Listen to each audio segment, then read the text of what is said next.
Pancasila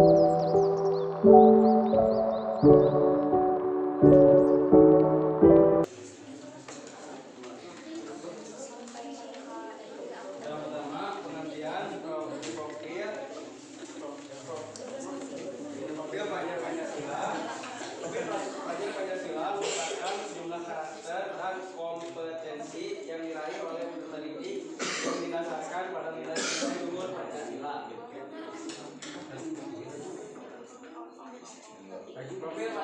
Profil pelajar Pancasila meliputi juga 5R, yaitu sertifikat, seiton, tapi, seiso, pesik, seigetsu, rawat, dan sitsu, rajin.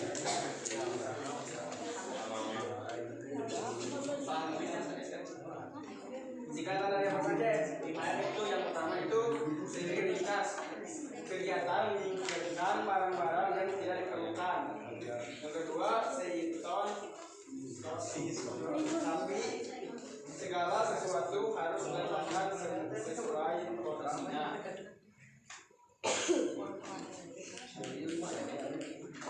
Dan ada seiso atau bersih merupakan kegiatan membersihkan peralatan dan daerah kerja. Seigetsu atau rawat merupakan kegiatan menjaga kebersihan pribadi. Atau rajin pemeliharaan kedisiplinan pribadi masing-masing peserta.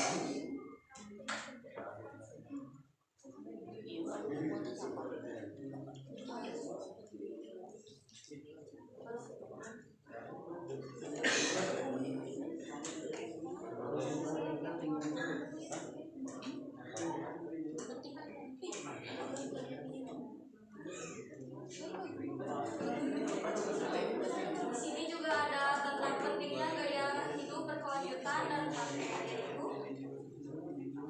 yang pertama ada reuse, yaitu penggunaan kembali. Maksud penggunaan kembali itu yaitu menggunakan sampah-sampah tertentu yang masih layak memungkinkan untuk dipakai. Yang kedua ada reduce atau pengurangan yaitu berusaha mengurangi segala sesuatu yang dapat menimbulkan sampah serta mengurangi sampah yang sudah ada. Selanjutnya juga ada recycle atau daur ulang, yaitu menggunakan sampah-sampah tertentu untuk diolah menjadi barang yang lebih berguna. Seperti contohnya itu adalah sampah organik yang didaur ulang menjadi kompos. Yang terakhir juga ada repair atau memperbaiki, yaitu mencegah barang menjadi sampah dan memperbaiki kerusakan yang ada.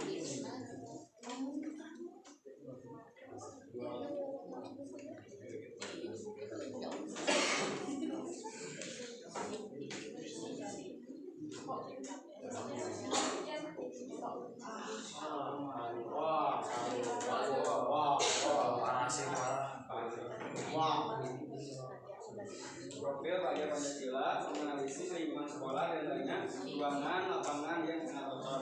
Yang pertama adalah lapangan basket, keadaannya banyak sampah, lapangan rusak, yang harus diperbaiki, dirapikan baik lapangan maupun sampah. Yang kedua ada WC, cewek dekat ini, keadaannya bau, kekurangan air, yang harus diperbaiki, airnya diperbaiki. Yang ketiga ada ruang seni dan ruang guru, keadaannya kotor, banyak sampah, yang harus diperbaiki, disapu atau dibersihkan. Yang keempat ada ruang pikir, keadaan bersih, yang harus diperbaiki, tidak ada. Yang kelima ada ruang teduh, keadaan bersih namun ventilasi udara kotor, yang harus diperbaiki, ventilasi udara dibersihkan.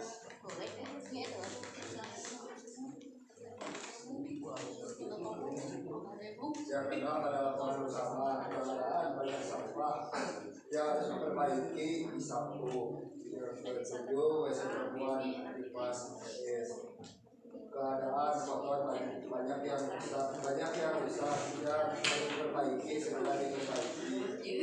Ruangan peralatan olahraga, keadaan bau dan tidak tertata rapi, yang harus diperbaiki, ditata secara rapi.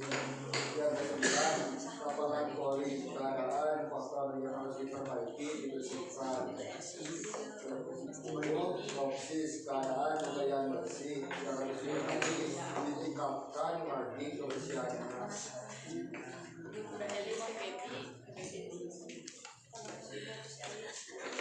Selanjutnya ada klasifikasi sampah. Nama sampahnya plastik minuman, jenis sampah organik, keadaan sampah basah. Kedua ada jenis B3, nama sampah pecahan kaca, keadaan sampah kering.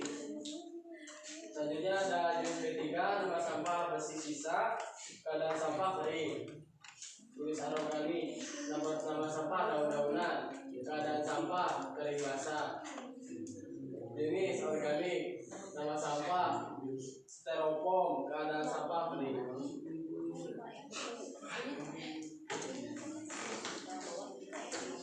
Selanjutnya adalah penerapan sampah di sekolah ini menurut masyarakat. Jadi menurut masyarakat di sekolah itu sampahnya itu dipilih dulu yang organik sama anorganiknya. Ya, yang kering bisa langsung dibakar, juga dengan yang basah bisa langsung dibakar karena ada tempatnya. Dan botol-botol plastik itu dipisahkan lalu dijual.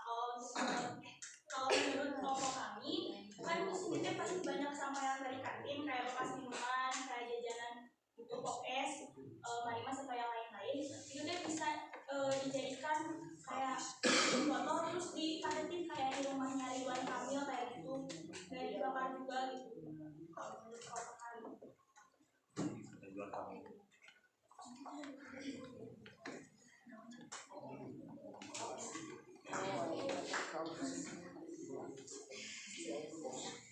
Di sini juga ada perencanaan pengolahan sampah menjadi pupuk kompos.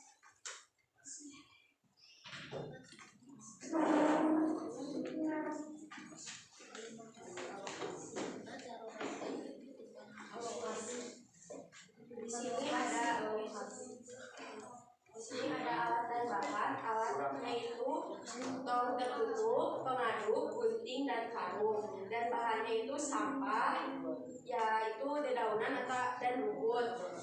Yang kedua ada EM4,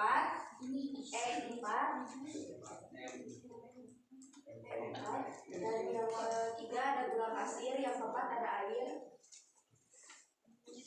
Di sini juga ada langkah-langkah. Yang pertama yaitu siapkan alat dan bahan yang telah disiapkan untuk membuat pupuk kompos. Yang kedua, siapkan wadah tertutup sebagai wadah untuk membuat pupuk kompos.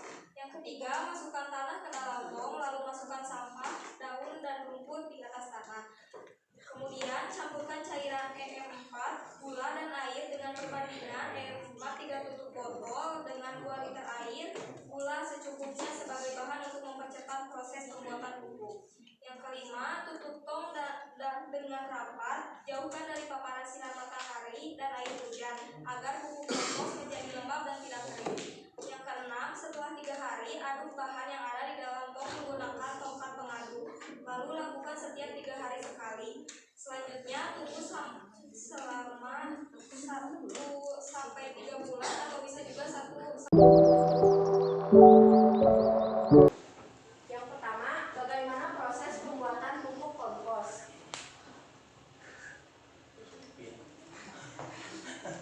Di sini juga ada alat.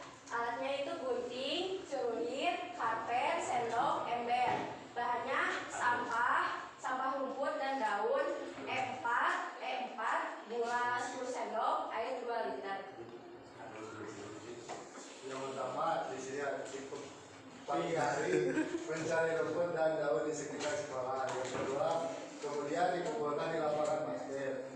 Yang ketiga, menggunakan karpet sebagai alas untuk dijemur. Yang keempat, setelah itu daun dan rumput digunting sampai ukurannya kecil. Kemudian masuk ke tahap fermentasi. Langkah-langkah. Yang pertama, masukkan air ke dalam ember cat dengan takaran 2 L. 2 liter. Lalu campurkan dengan EM4 3 tutup botol. Yang ketiga, kemudian masukkan gula 10 sendok. Setelah itu aduk semua bahan tersebut perlahan menggunakan tongkat. Selanjutnya, setelah semua bahan tercampur, masukkan daun dan rumput yang sudah digunting tadi dengan perlahan. Yang kelima, aduk semua bahan yang sudah dimasukkan ke dalam ember cat yang sudah diisi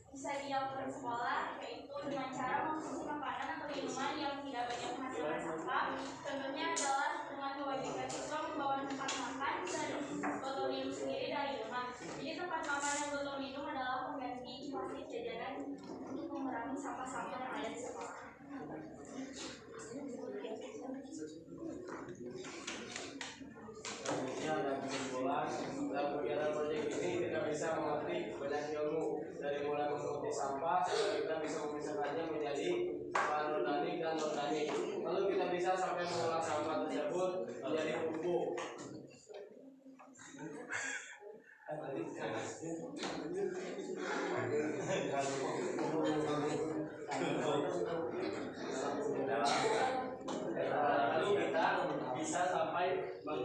Lalu kita bisa sampai mengolah sampah tersebut menjadi pupuk. Dalam kegiatan ini bukan hanya otak saja yang berpikir, tapi solidaritas dan kolaborasi juga sangat penting. Sekian dari kelompok kami, mohon maaf